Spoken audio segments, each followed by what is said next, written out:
Aquele corredor branco demais, frio demais, silencioso demais, e o barulho seco do tapa ainda ecoava, mesmo depois do silêncio. Dona Maria das Dores, 68 anos, estava sentada num dos banquinhos perto do bebedouro do hospital. Veio visitar a filha, que estava grávida de 7 meses e internada com pressão alta.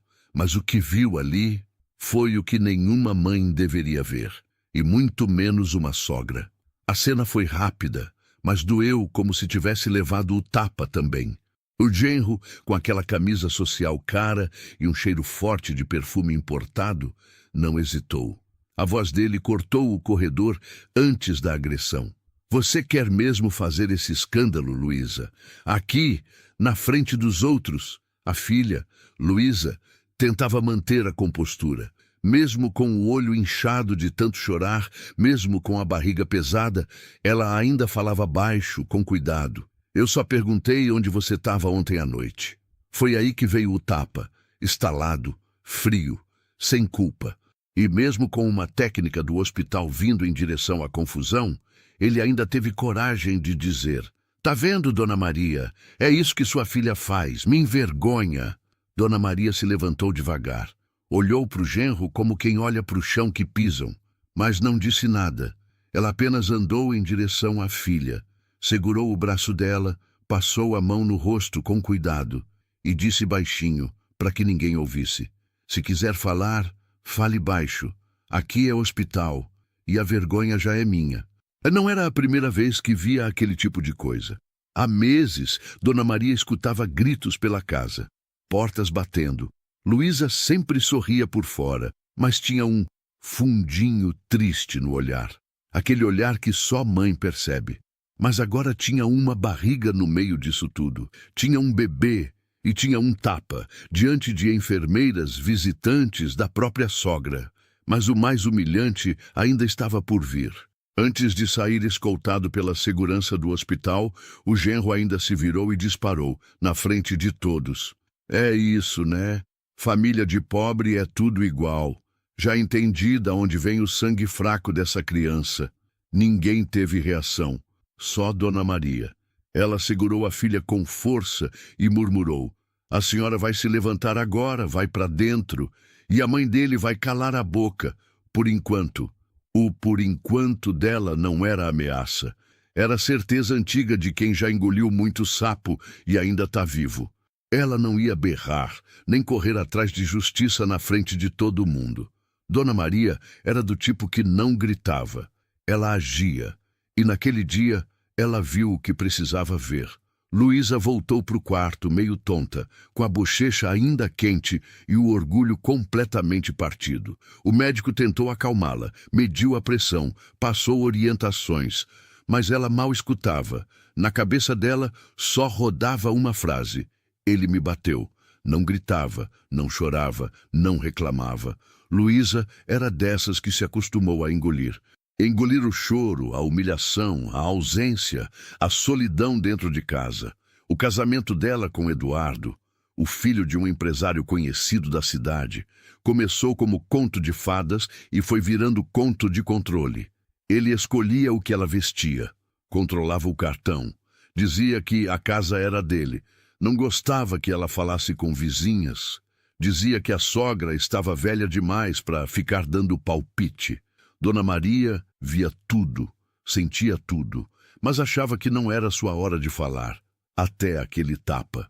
Mais tarde, naquele mesmo dia, quando a enfermeira saiu do quarto, Dona Maria puxou uma cadeira para o canto, sentou com as mãos no colo e disse, sem encarar a filha: "Luísa, você vai me desculpar o que eu vou dizer, mas eu preciso."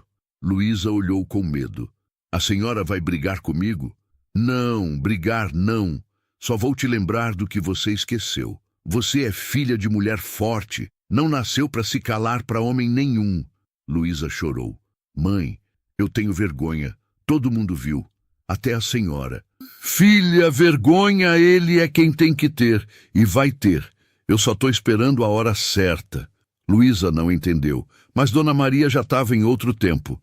Ela lembrava da própria juventude, do marido que nunca gritou com ela, mas que morreu cedo, deixando a filha para criar sozinha. Lembrava dos tempos de costura, dos trocados guardados num vidro, do quanto batalhou para criar Luísa com educação, com respeito. E agora, aquele menino mimado que chamava a sogra de véia, achava que podia bater em mulher e sair bonito?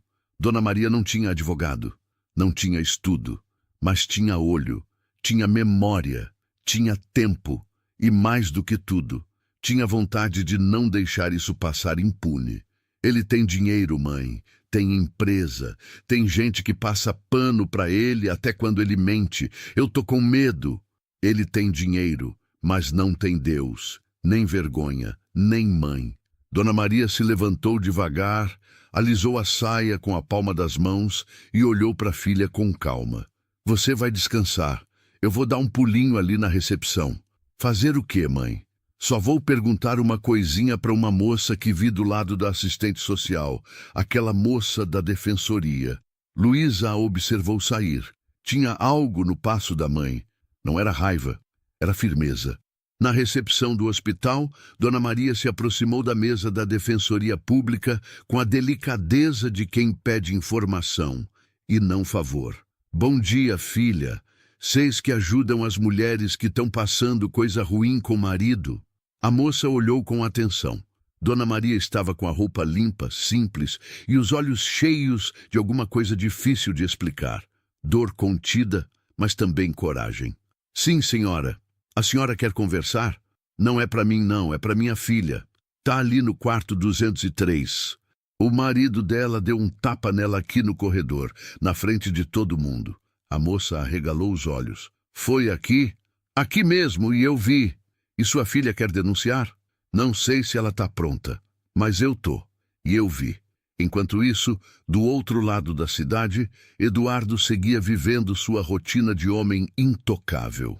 Naquele mesmo dia, à tarde, ele apareceu no hospital com flores, vestido com uma camisa impecável, relógio caro no pulso e uma expressão de vamos resolver isso como adultos. Mas ao entrar no quarto, encontrou a sogra sentada no canto, costurando um botão no próprio vestido. Dona Maria, ele disse forçando um sorriso. A senhora por aqui ainda? Pensei que já tivesse voltado para o interior. Ela levantou os olhos devagar com um meio sorriso que não entregava nada. Pois é, ainda tô aqui. Achei bom ficar mais um tempinho. A menina tá sensível. Eduardo se aproximou da cama da esposa e falou baixo, com a voz macia de quem ensaiou cada sílaba. Amor, sobre ontem, eu estava nervoso. Foi o estresse. O médico falou que sua pressão já estava alta. Aquela hora não era momento para cobrança, né? Luísa não respondeu. Segurava o travesseiro como se fosse um escudo. Eduardo olhou para a sogra e cochichou. A senhora precisa conversar com ela. Ela confia muito na senhora. Dona Maria continuou costurando. Confia mesmo. É por isso que eu não falo nada. Eu só observo. Ele riu. A senhora é sábia, mas também sabe como essas coisas funcionam, né? Casamento é feito de altos e baixos. Não dá para destruir tudo por causa de um mal-entendido. Ela arrematou o botão, cortou a linha com os dentes e falou com a calma que só quem viveu muito conhece. Moço, casamento é feito de amor. O que você fez ontem não foi amor. Foi covardia. E eu não sou muda. Só sou paciente. Naquela noite, quando Eduardo voltou para casa, encontrou uma intimação judicial na portaria, assinada por uma promotora da vara de violência doméstica. O que é isso? Perguntou ao porteiro. Não sei, senhor. A senhora, sua sogra, veio aqui hoje cedo. Disse que ia conversar com alguém no fórum. Ele bufou, debochou. Ela, aquela velha, vai me derrubar? Vê se pode. Só que podia. E ele ainda não fazia ideia do que ela estava preparando. Dona Maria nunca teve estudo, mas sabia ouvir. E quando uma mulher sabe ouvir, ela também aprende a ler o silêncio. No tribunal da cidade, ela andava de um lado para o outro com uma pastinha na mão. Tinha ido atrás da defensora pública que lhe dera atenção no hospital. Esperou horas, Sentou num banco de madeira com um saquinho de pão de queijo e uma garrafinha de água que trouxera de casa.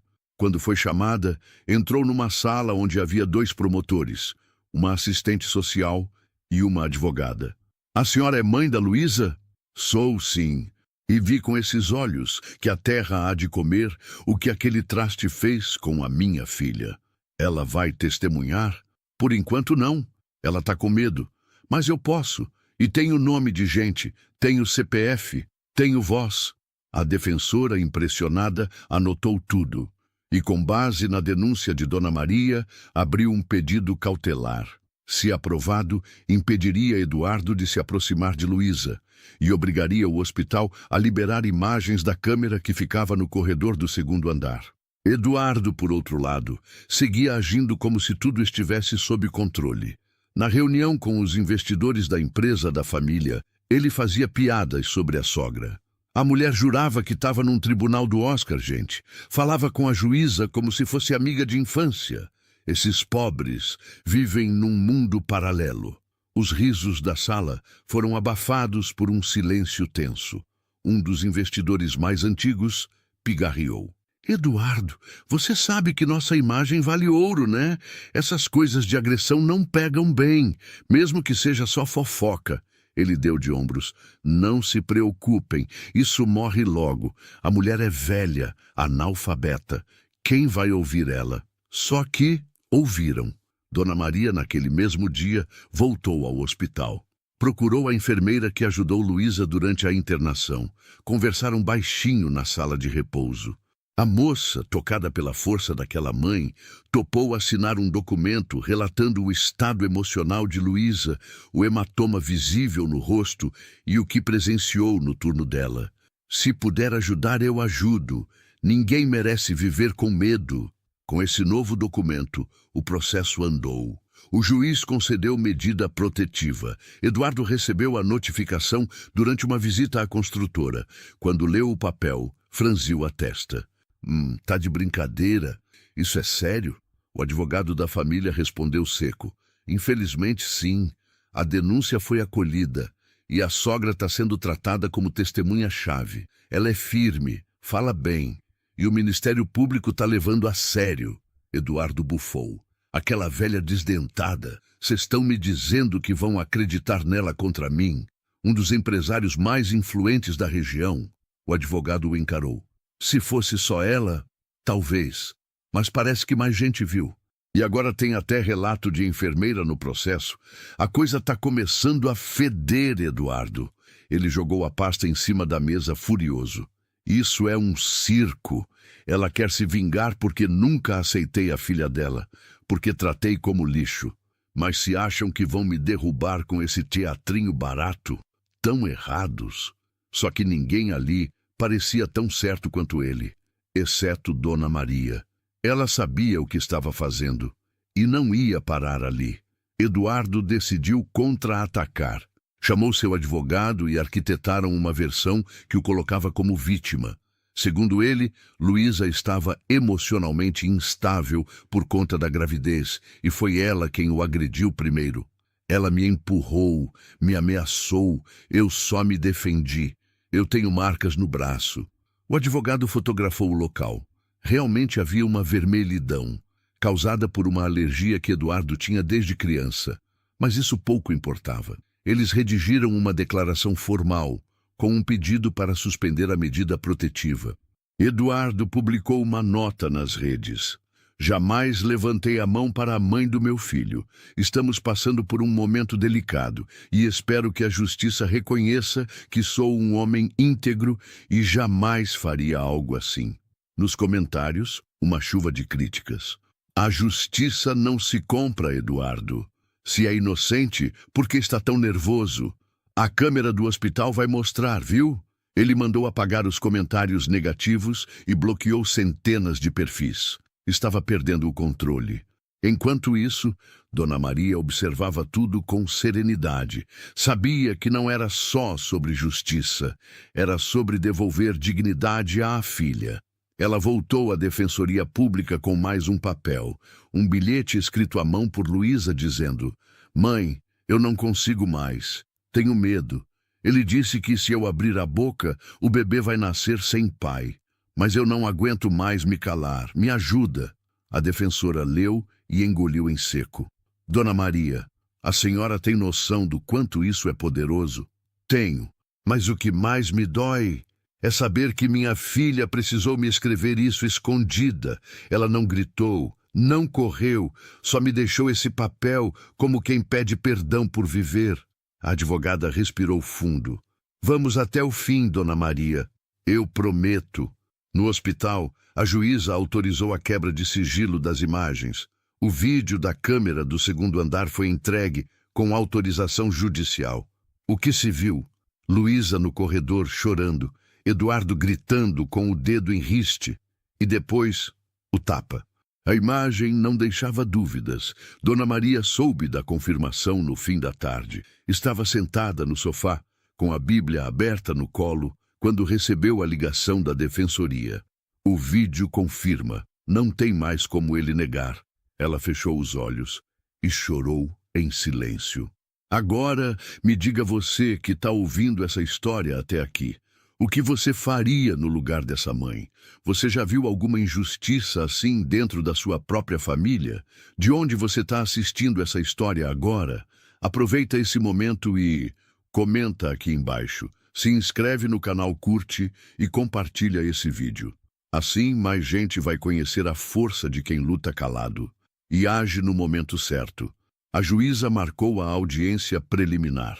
Eduardo, de terno claro e óculos escuros, chegou com seu advogado e um leve sorriso no rosto. Luísa, mais magra, com um vestido simples, caminhava devagar, o barrigão já pesando. Dona Maria a segurava com carinho, como quem segura o mundo nos braços. No saguão, Eduardo olhou para a sogra como quem olha para um lixo na calçada.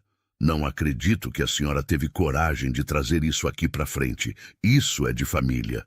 Dona Maria não respondeu. Apenas fitou os olhos dele, com a firmeza de quem já enterrou marido, pai e irmãos. E ainda assim, nunca perdeu a fé. Família que bate em mulher não é família, é covil. Dentro da sala de audiência, a juíza era direta. Apresentou os vídeos, as declarações médicas e os prints da tentativa de manipulação. O advogado de Eduardo tentou desqualificar as provas. Disse que o vídeo podia ser interpretado de várias formas, que o tapa era uma tentativa de conter um surto. Mas a juíza interrompeu. O senhor está sugerindo que conter um surto de uma mulher grávida envolve um tapa no rosto dela? O advogado engasgou. Eduardo tentou falar, mas a juíza não deixou. O senhor já falou demais nas redes. Agora, a senhora Dona Maria gostaria de se manifestar como testemunha? Dona Maria se levantou, colocou os óculos e tirou da bolsa uma caderneta antiga. Folheou com cuidado, parando em uma página onde havia rabiscado datas, frases e até falas da filha ao telefone. Eu não tenho estudo, doutora, mas tenho ouvidos. E eles ouvem muito bem. Cada vez que minha filha me ligava chorando, eu anotava, porque eu sabia que um dia o senhor Eduardo ia dizer que era tudo invenção. Todos se calaram. A juíza olhava com atenção. Continue, Dona Maria. Ela leu. Dia 15 de março. Mãe, ele gritou porque eu não deixei ele viajar.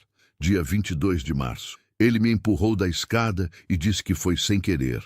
Dia 5 de abril. Disse que se eu contar para alguém, vai me internar. E assim por várias páginas. O silêncio naquela sala era quase sagrado. Ao sair do tribunal, um repórter se aproximou de Eduardo com o celular gravando. Vai comentar sobre a acusação, senhor Eduardo. Ele empurrou o repórter e ainda soltou. Vocês gostam mesmo é de ver homem rico na lama, né? Eu que sustento essa gente toda e ainda sou tratado como criminoso. O vídeo viralizou na mesma hora. Mas o melhor ainda estava por vir. A sala do tribunal estava lotada. Alguns curiosos, jornalistas locais, assistentes sociais, estudantes de direito. Mas quem mais chamava a atenção era a mulher idosa sentada na terceira fileira, mãos sobre o colo, olhar tranquilo e expressão serena. Dona Maria. Eduardo chegou atrasado. Disse que o trânsito estava intransitável, embora morasse a 3 quarteirões. Perdão, meritíssima. Achei que a senhora esperaria por mim. A juíza sequer respondeu. Seu olhar atravessou o terno caro dele como uma faca quente na manteiga. A promotora começou forte. Apresentou um laudo psicológico de Luísa, atestando traços de ansiedade severa, episódios de pânico e depressão induzida por relacionamento abusivo. Mostrou os exames da gestação e o histórico de faltas no pré-natal motivadas por controle e isolamento. Eduardo cruzava os braços, depois batia o pé no chão, depois revirava os olhos. Isso tudo é exagero. A minha mulher sempre foi dramática. E essa senhora aí, apontou para Dona Maria. Ela sempre me odiou. Dona Maria não se mexeu, mas quando a juíza lhe deu a palavra, ela se levantou. Eu nunca odiei ninguém, mas também nunca fechei os olhos para covarde que bate em mulher grávida. A plateia soltou um murmúrio baixo. Eduardo ficou rubro.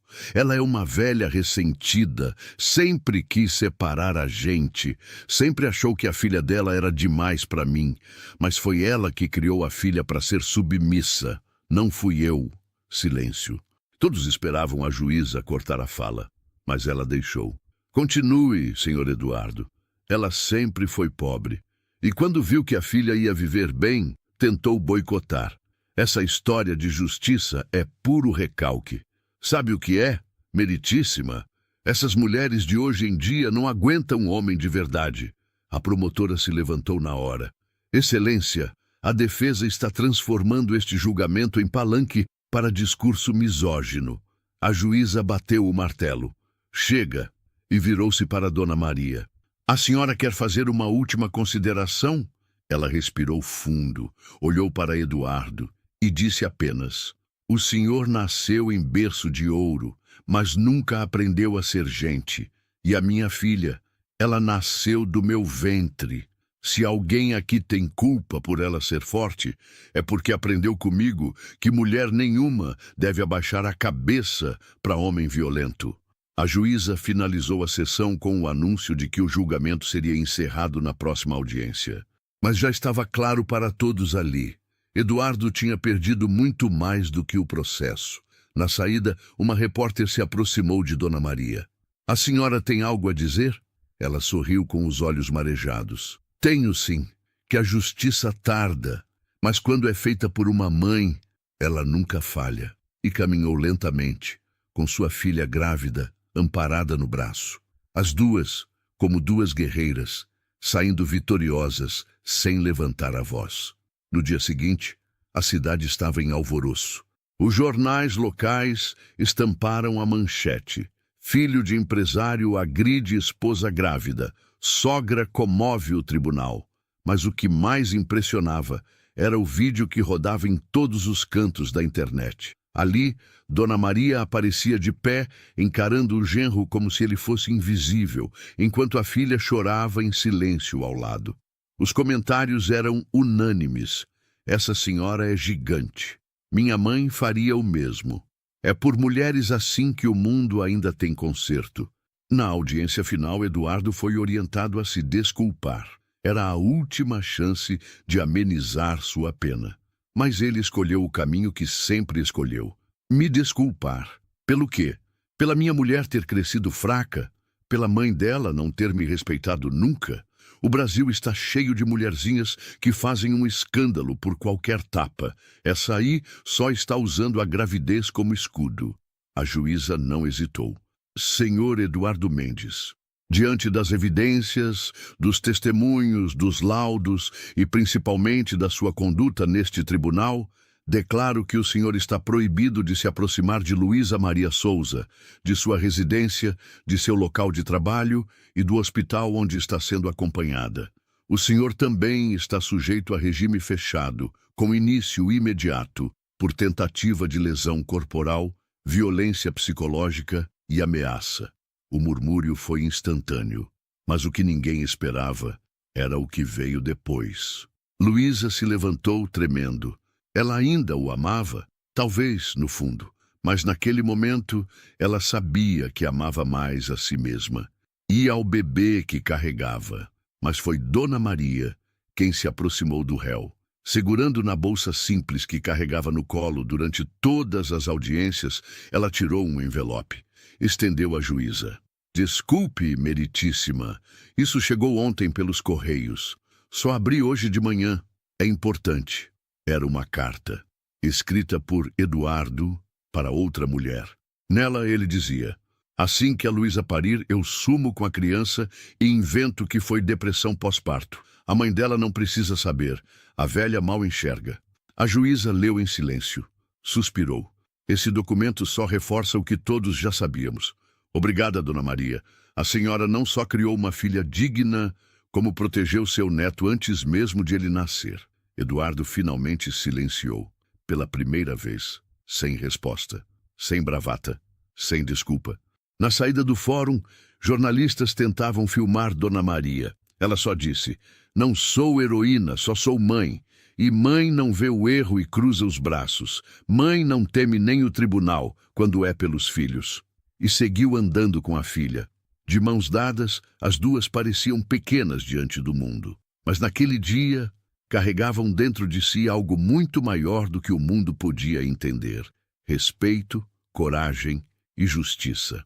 Os meses se passaram. Luísa voltou para a casa da mãe. Dona Maria, que vivia de costura há anos, ajeitou o quartinho do fundo e pendurou um crucifixo sobre a janela, como quem dizia: aqui ninguém mais vai machucar você. Durante semanas, a filha mal falava, sentava no sofá, olhava o chão, chorava sem lágrimas, mas a barriga crescia, e com ela a esperança. Na madrugada do dia 28 de setembro, Luísa entrou em trabalho de parto.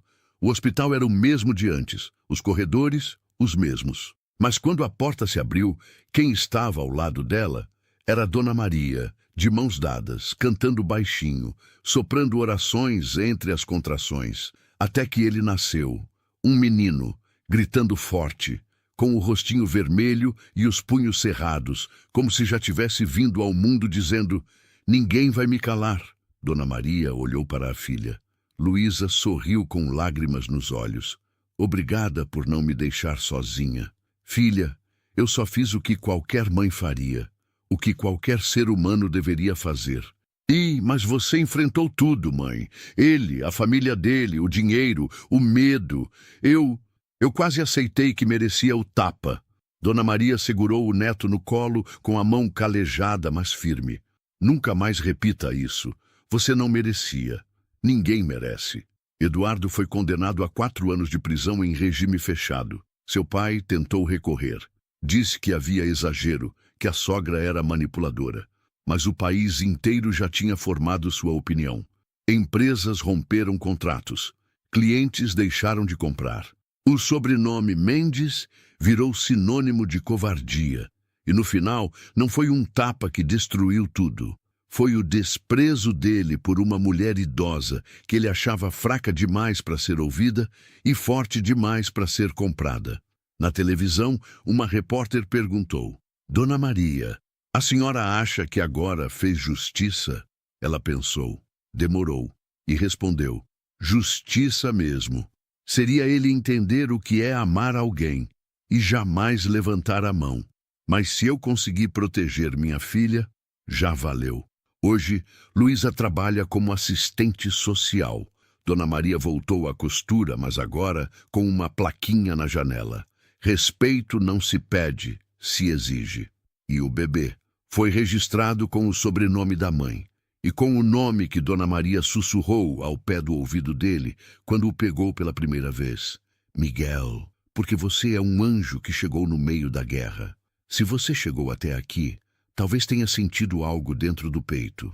Talvez você também seja mãe, ou filha, ou tenha visto alguém que ama passar por isso e ficou calado por medo, vergonha ou impotência. Mas agora você viu que o amor verdadeiro não se esconde. Ele se levanta, ele enfrenta e ele protege, mesmo quando o mundo todo diz que é inútil. Comente aqui embaixo, você já presenciou uma injustiça como essa? O que faria se fosse sua filha, sua mãe ou você mesma. E não esqueça, curta esse vídeo, compartilhe com alguém que precisa ver isso e se inscreva no canal, porque histórias assim merecem ser contadas e ouvidas. O aniversário dele era sempre uma ocasião grandiosa. Salão reservado, gente importante, mesa farta, convidados escolhidos a dedo. Tudo impecável, tudo caro, tudo pensado para impressionar. Mas no meio de tanto luxo havia uma figura que destoava. Uma mulher simples, de vestido floral já desbotado, com os cabelos presos de qualquer jeito, e um presente embrulhado em papel comum, segurado com as duas mãos como se fosse ouro. Era a mãe dele. Dona Elsa tinha atravessado a cidade inteira de ônibus, com o coração batendo acelerado, não por causa da festa, mas pela esperança. Esperança de que naquele dia o filho olhasse para ela como antes, como quando era pequeno e dizia: "Mãe, seu abraço é meu melhor presente." Mas os tempos mudaram, ele mudou, e ela sentia isso até nos silêncios. Mesmo assim, ali estava ela. Chegou tímida, esboçou um sorriso, entregou o presente com mãos trêmulas. Dentro da caixa havia algo que ela mesma fizera com muito carinho. Algo simples, simbólico, mas cheio de memória. Só que, naquele ambiente, não havia espaço para simplicidade. Ela sentiu nos olhares, nos cochichos, na forma como os garçons a evitavam e como a esposa do filho fingiu não vê-la. Era como se aquele embrulho fosse uma ameaça à perfeição da festa. E então, diante de todos, algo aconteceu. Uma reação, um gesto impensado, um instante cruel. E naquele segundo, o que deveria ser só um presente de mãe, virou vergonha. Dona Elsa não disse uma palavra, apenas baixou os olhos, como quem aprende a se calar para não se quebrar ainda mais. Mas ninguém ali sabia que aquele seria o último presente que ela entregaria ao filho, e que dias depois ele estaria de joelhos diante de um caixão, implorando perdão ao silêncio de uma mulher que já não podia mais responder. Dona Elsa era daquelas mulheres que não sabiam descansar. Acordava cedo, dormia tarde, e entre uma coisa e outra vivia para cuidar. Não importava o cansaço, a dor nas costas, o joelho que já rangia quando subia a escada. Nada disso importava, porque ela tinha um motivo para levantar todo dia: o filho.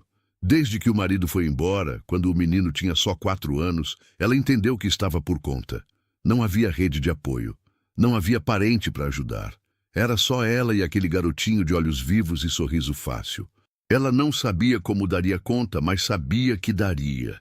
Trabalhou como diarista por mais de 20 anos. Limpava casas, lavava roupas, passava, cozinhava. Às vezes voltava tão cansada que dormia sentada no sofá. Mas mesmo assim, todo dia colocava o prato mais cheio para o filho, e se sobrasse só arroz para ela que fosse. O importante era ele estar bem alimentado. Nunca reclamou, nunca cobrou. Era o tipo de mãe que dizia tudo bem, mesmo quando o coração pedia socorro. O menino cresceu vendo tudo aquilo, vendo o esforço, vendo o amor, e por muitos anos retribuiu com gestos pequenos. Um desenho colado na geladeira, um beijo antes de sair para a escola, um "obrigado, mãe", que vinha do fundo da alma. Mas o tempo tem dessas coisas. Às vezes, ele apaga o que não deveria, e à medida que o menino foi crescendo, estudando em escolas melhores, ganhando destaque, conhecendo outros mundos, foi se afastando do dela. No começo, eram só pequenas coisas. "Não posso ir hoje, mãe." Uma visita mais rápida, um telefonema que não vinha. Depois vieram as mudanças maiores, o tom de voz mais impaciente, a vergonha disfarçada de ocupação, o jeito de tratá-la como alguém de outra realidade que não entendia mais o mundo dele. Quando passou no vestibular de administração, ela chorou de emoção, mas ele parecia mais preocupado com a marca da roupa que vestiria no primeiro dia de aula. Quando conseguiu o primeiro estágio, ela fez bolo. Mas ele só apareceu depois das 10 da noite e comeu em silêncio. A cada conquista, ele parecia se afastar mais do ponto de partida. E ela continuava lá, aplaudindo de longe, amando mesmo sem ser vista, porque mãe de verdade não deixa de ser mãe, nem quando o filho já não enxerga mais. O aniversário do filho estava chegando, 32 anos, um homem feito, bem-sucedido, com carro próprio, terno alinhado, escritório bonito e um apartamento de capa de revista. Dona Elsa não sabia o que comprar. Afinal, o que se dá a alguém que já tem tudo? Ela pensou em camisetas, em um perfume, até em um relógio. Mas o preço de qualquer uma dessas coisas era simplesmente impraticável. Sua aposentadoria mal cobria o essencial. E as faxinas que ainda fazia de vez em quando eram só para completar. Não dava para competir com os presentes de luxo que ele costumava receber. Mas ela queria dar algo. Algo dela, que tivesse valor, mesmo que fosse simples. Foi então que teve a ideia. Em uma caixa pequena, forrada com tecido que ela mesma costurou, colocou fotos antigas dele. Fotos de quando era bebê, de quando deu os primeiros passos, da festinha improvisada de 5 anos. Ao lado das fotos, escreveu à mão uma carta. As palavras foram saindo entre lágrimas e sorrisos. Coisas que nunca tinha dito. Coisas que queria que ele soubesse. Que ele ainda era tudo para ela. Que sentia falta dos abraços. Que mesmo distante, ainda o carregava no coração. Que tinha orgulho de quem ele se tornou, mesmo não reconhecendo mais o menino de antes. Fechou a caixa com um laço vermelho, o único que tinha em casa, e guardou no armário, esperando o dia. Ela ligou alguns dias antes, perguntando se poderia passar na casa dele. "É só rapidinho, filho. Queria te entregar um presentinho." Ele hesitou. Disse que teria um jantar com colegas de trabalho, que talvez fosse complicado. Mas depois de alguns segundos de silêncio, cedeu. "Tá, mãe. Passa lá no começo da noite, mas não demora, tá bom?" No grande dia, ela caprichou. Tomou banho mais cedo, prendeu o cabelo com cuidado, passou um batom clarinho, colocou o melhor vestido, aquele floral que usava só em datas especiais, e pegou a caixa com as 2 mãos, como se segurasse um tesouro. Quando chegou ao prédio do filho, o porteiro a reconheceu e abriu o portão com um sorriso gentil. "Dona Elsa, que bom ver a senhora." Subiu de elevador com o coração acelerado. Cada andar que subia parecia apertar mais o peito. Não de medo, mas de esperança. De quem sonhava no fundo com um reencontro de almas, mesmo que breve. Ela tocou a campainha e ouviu risos do outro lado. Era a voz dele, a voz de convidados, de gente bem vestida. A festa já tinha começado. E ela estava ali, com um presente nas mãos e o coração exposto no papel. Mal sabia que naquela noite, o que seria quebrado não era só o laço do embrulho. A porta se abriu com um clique rápido. Do outro lado, Henrique, de camisa branca dobrada nos braços, relógio reluzente no pulso, copo de uísque na mão, olhou a mãe por um segundo. Não sorriu. "Ah, você veio mesmo, mãe?" Dona Elsa forçou um sorriso. Estava nervosa, mas manteve a esperança viva. "Só queria te dar um presentinho. Sei que hoje é especial." Henrique deu um passo para o lado, permitindo que ela entrasse. O apartamento estava cheio. Homens engravatados, mulheres bem maquiadas, música ambiente e bandejas de petiscos passando. O cheiro de perfume caro e bebida importada dominava o ar. Ela se encolheu diante daquele mundo que não era o seu. Olhou para o filho. Ele não a apresentou a ninguém. "Nenhum essa é minha mãe." Nada. Ela estendeu a caixinha com cuidado. "Fiz com muito carinho. Só queria te lembrar de umas coisinhas do tempo em que a gente era mais próximo, sabe?" Henrique segurou a caixa com uma expressão desconfiada. A fita vermelha chamava a atenção. Alguns convidados olharam, curiosos. Ele soltou uma risada abafada. Abriu a tampa e viu as fotos, os bilhetes, a letra tremida da mãe. Franziu a testa, depois arregalou os olhos, meio constrangido, meio envergonhado por aquilo estar exposto. "Que isso, mãe? Você trouxe essas fotos?" "Aqui." Ela tentou explicar com a voz doce. "São lembranças, filho, do seu primeiro passo, da festinha que fizemos com pão com carne moída, do..." Mãe, isso é ridículo! Ele interrompeu, agora com um tom mais duro. A conversa chamou a atenção. Gente começou a se virar. Um dos amigos dele deu uma risadinha abafada. Outra sussurrou algo no ouvido da mulher ao lado. Henrique, tomado pelo orgulho ferido, virou o rosto e, com um gesto brusco, empurrou a caixa com o pé. Não foi um chute de raiva. Foi pior. Foi o gesto de quem queria afastar o vexame, como se afastasse um cachorro de rua. A caixinha voou alguns centímetros, bateu no pé de uma cadeira e tombou. As fotos se espalharam no chão. Algumas ficaram viradas, outras expostas. Uma mostrava Henrique ainda criança, abraçado à mãe com um sorriso banguela.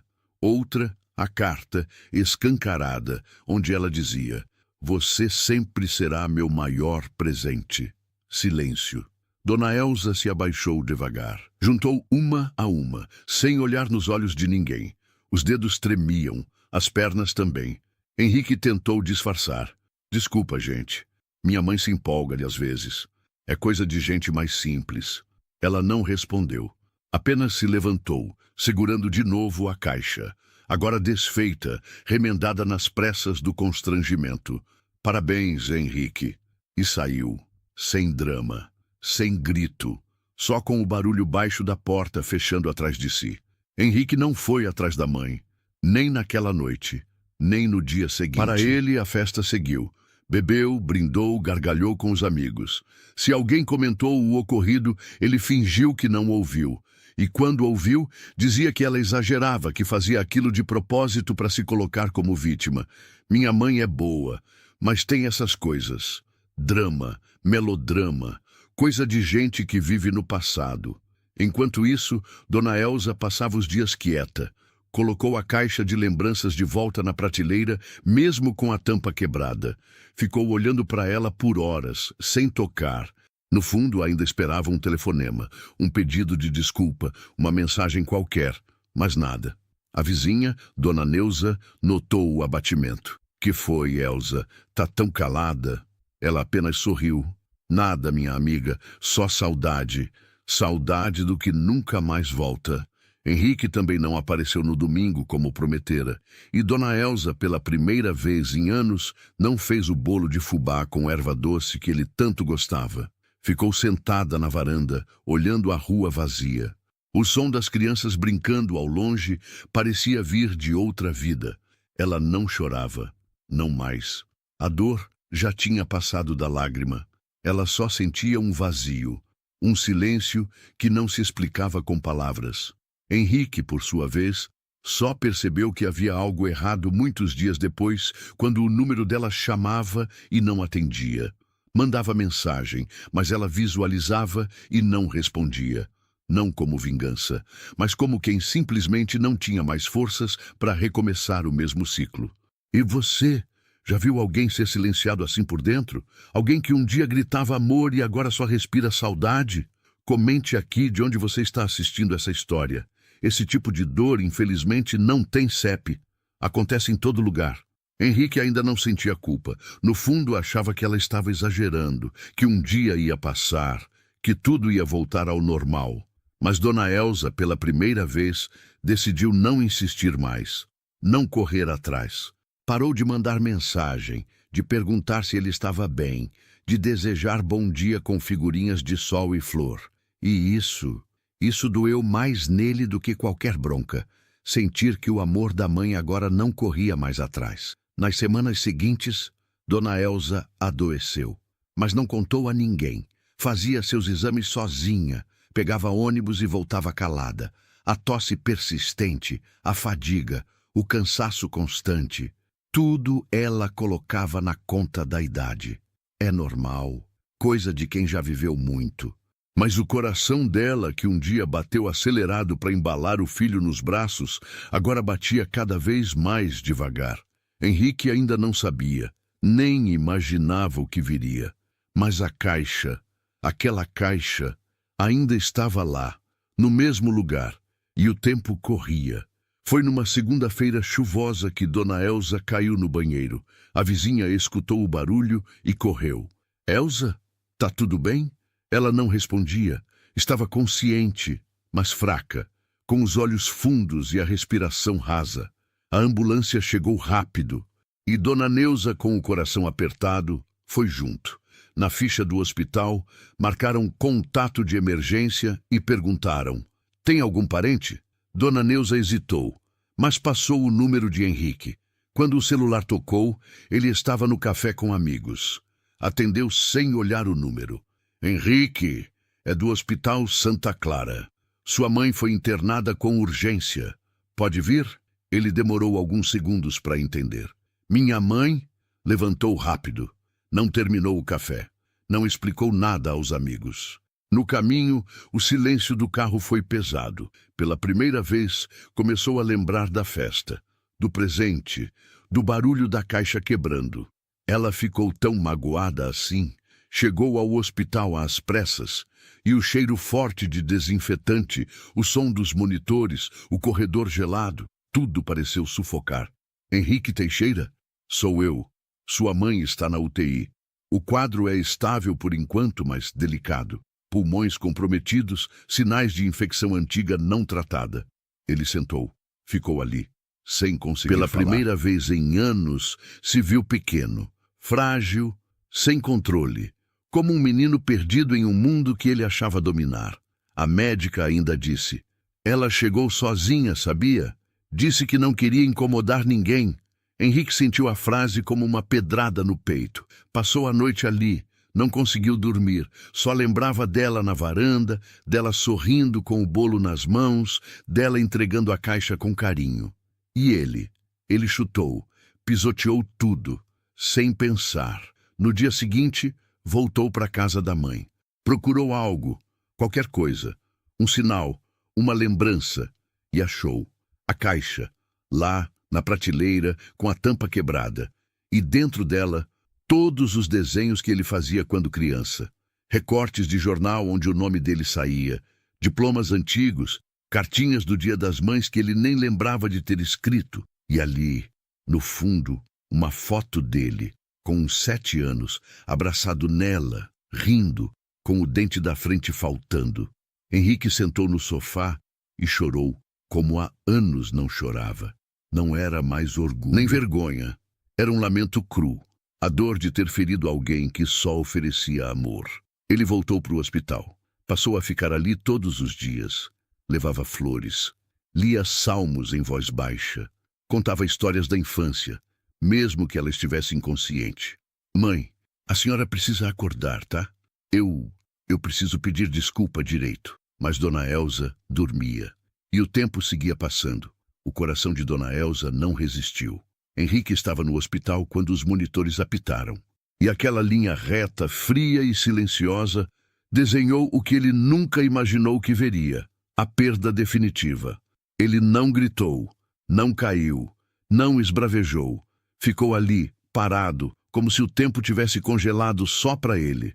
A médica colocou a mão no ombro dele e disse com gentileza: ela foi em paz, sabendo que você estava aqui. O velório foi simples como ela queria. A vizinhança toda apareceu, gente humilde, com lágrimas sinceras. Todos tinham alguma história de Dona Elza para contar. Do bolo que ela levava quando alguém estava triste, da visita que fazia quando alguém estava doente, dos conselhos, dos abraços, do sorriso. Henrique ouvia calado. Ao lado do caixão, ele segurava uma flor branca. Os olhos estavam inchados, o rosto envelhecido de culpa. Mãe, me perdoa, murmurou baixo, mas parecia que o mundo inteiro escutou. Foi quando Dona Neuza se aproximou com algo nas mãos. Ela pediu para te entregar isso, se um dia você voltasse. Era a mesma caixa quebrada. Henrique tremeu ao segurar. A tampa ainda rachada, o papel de presente ainda meio rasgado. Abriu, e lá dentro, além dos recortes e cartinhas, havia algo a mais agora. Uma folha dobrada com letra trêmula. Era recente.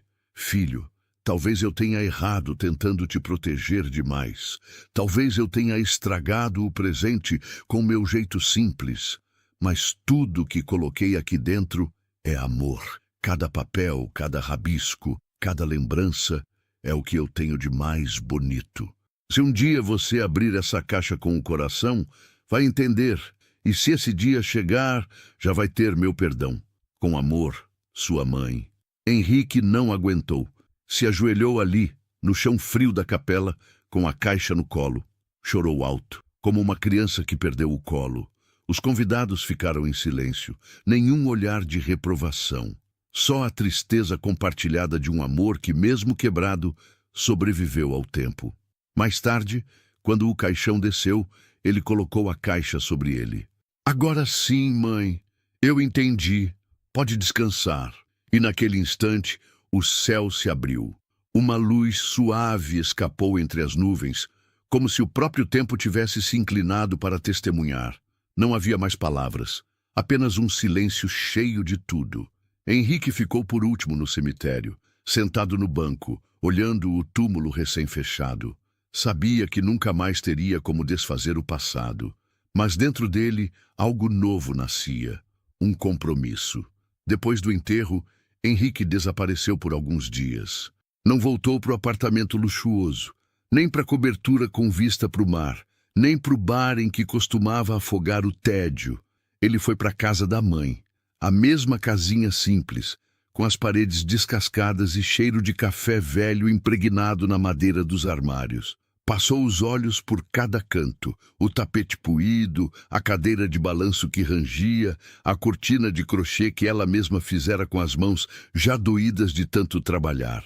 Na estante, as fotos antigas. Henrique pequeno sorrindo ao lado dela, com um dente faltando.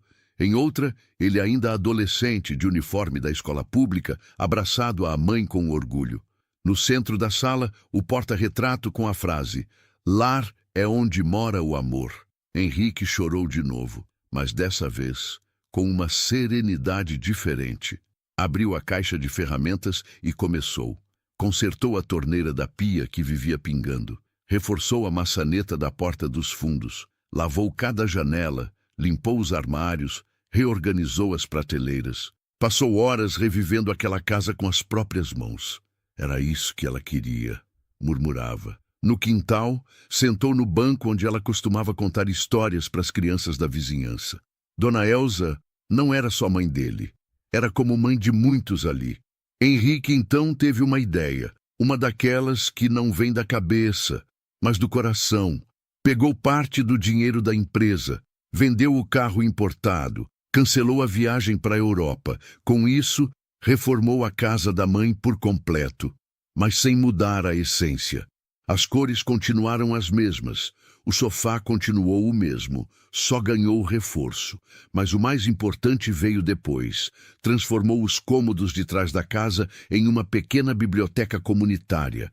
Colocou uma placa na entrada: "Cantinho da Dona Elza, onde o amor ensina." Livros infantis, brinquedos educativos, puffs coloridos e espaço para leitura. As crianças da rua vinham, riam, se encantavam.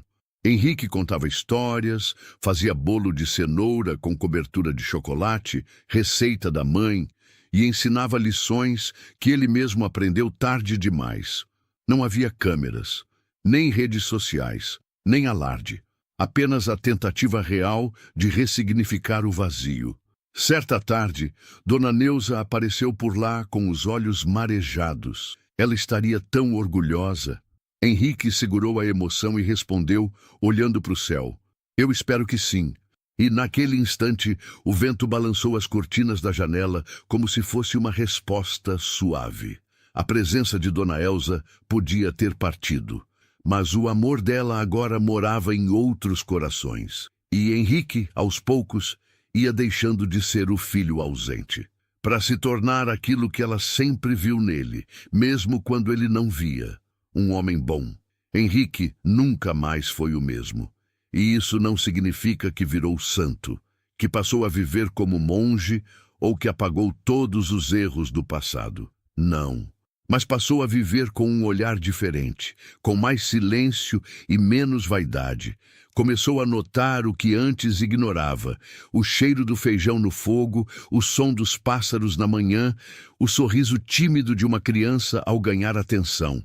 Tudo que antes parecia pequeno, Agora era imenso. Ele nunca mais celebrou o próprio aniversário, não por culpa, mas por respeito. O melhor presente que eu recebi, fui eu mesmo quem destruí, dizia, olhando a fotografia da mãe. Era a imagem dela sorrindo, segurando o presente que havia embrulhado com tanto carinho. Uma caixinha singela, papel de coração, fita vermelha e um cartão com a letra tremida. Para o meu eterno menino que me ensinou a ser mãe. Te amo mais do que a vida. Esse presente Henrique jamais abriu. Depois que ele chutou a caixa diante de todos, no dia do próprio aniversário, o objeto foi varrido pela funcionária e guardado pela dona Elsa, intacto no fundo do guarda-roupa. Ele encontrou o embrulho semanas depois, ao organizar os pertences dela, e só teve coragem de abri-lo muito tempo depois, numa tarde chuvosa. Dentro da caixa havia uma caneca personalizada, com a seguinte frase: "O melhor filho do mundo." Henrique caiu de joelhos. Não havia ironia, não havia punição, não havia julgamento. Havia apenas amor, um amor que esperou ser notado até o fim, e mesmo quando foi pisado, ainda assim permaneceu intacto, como aquela caixa. É assim o amor de mãe. Por mais que o mundo puxe para longe, por mais que o filho se perca, por mais que a vida machuque, ele permanece ali, calado, mas presente, esperando que o filho volte, esperando que o filho veja, esperando que o filho ame, mesmo que tarde. Henrique voltou a sorrir. Um sorriso tímido, remendado, mas sincero. Ele sabia que não podia mudar o passado, mas podia honrar o presente, e foi isso que fez. Desde aquele dia, todos os anos, no mesmo dia em que ele a humilhou, Henrique doa 100 presentes para mães anônimas da comunidade. Ele mesmo embrulha, ele mesmo escreve os cartões, e cada um deles carrega a mesma frase: "Você é a melhor mãe do mundo." Talvez ele esteja tentando se redimir, ou talvez só tenha entendido, enfim, o valor de um gesto simples, de um presente que não custa dinheiro, mas entrega o que mais falta hoje: respeito, olhar, gratidão. E agora eu te pergunto, quantas vezes a gente só reconhece o valor de alguém depois que é tarde demais? Você já agradeceu sua mãe hoje? Se ela ainda está aí, viva, por favor, não espere um velório para se lembrar de amá-la. E se ela já se foi, que tal honrar a memória dela com um gesto de carinho a alguém que também precise ser visto? O amor que a gente não deu ainda pode ser entregue. Comente aqui embaixo, que presente você daria hoje se pudesse voltar no tempo? E se essa história te tocou, curta o vídeo, compartilhe com alguém que precisa ouvir isso. E se inscreva no canal para mais histórias que transformam.